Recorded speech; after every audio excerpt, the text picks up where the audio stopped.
अब हम पढ़ेंगे यहाँ पर ग्लोबल मार्केटिंग मिक्स में प्राइस का कॉन्सेप्ट। हम ग्लोबल मार्केटिंग मिक्स में जो फोर्थ पीस ऑफ मार्केटिंग है उसमें हम प्राइस का पढ़ने वाले हैं। The price is an crucial part of the marketing mix for the international firm. The pricing technique जो है वो का प्ले करता है important and critical role of the company want to penetrate in the market and expand करता है in its operation. तो different different most important factors क्या रहने वाले हैं भैया। देखो, कंपनी क्या है, कस्टमर्स कौन कौन से हैं आपके, प्राइस सेंसिटिव हैं, ठीक है, कंज्यूमर का preferences, competition, market structure, intensity of the competition and channel of the distribution. International pricing क्या क्या चैलेंजेस होंगे। Global firm faces the following challenges while pricing their product, जैसे export price, election, export price कितना आपका है उसका इलेक्सेशन यानी कि उसकी कैलकुलेशन, उसका अप्रेजल करना। Exporting include the more step and higher risk than a domestic sale, to make shipping करना, इंश्योरेंस करना, टैरिफ करना, फॉरेन ट्रेड्स करना, prices and export the prices में not the higher than the domestic. तो उसकी जो costing होगी ना एक्सपोर्ट करने में वो बढ़ जाती है, और जो कम्युनिटी की जो गुड्स एंड सर्विस उसकी प्राइसेस भी बढ़ जाती है। Inflation, the intense and uncontrolled inflation can be huge obstacle for the MNC.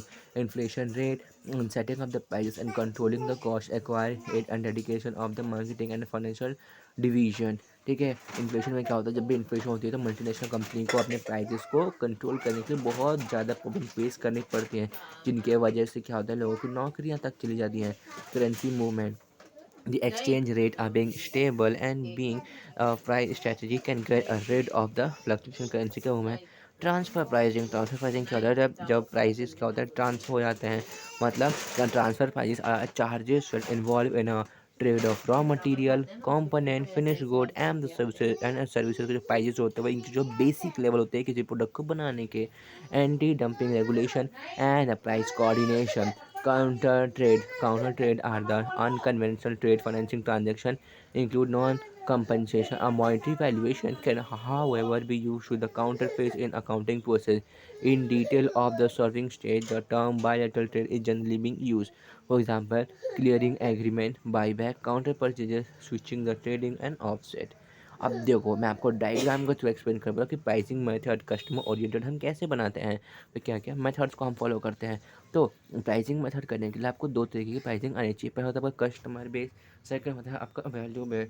ठीक है, तो पहला आता है आपका कस्टमर बेस प्राइसिंग। जैसे कस्टमर बेस प्राइसिंग हम कैसे करेंगे, design the product, determine the product cost, set करोगे आप प्राइजेस को, स्टेप नंबर पूरा होगा।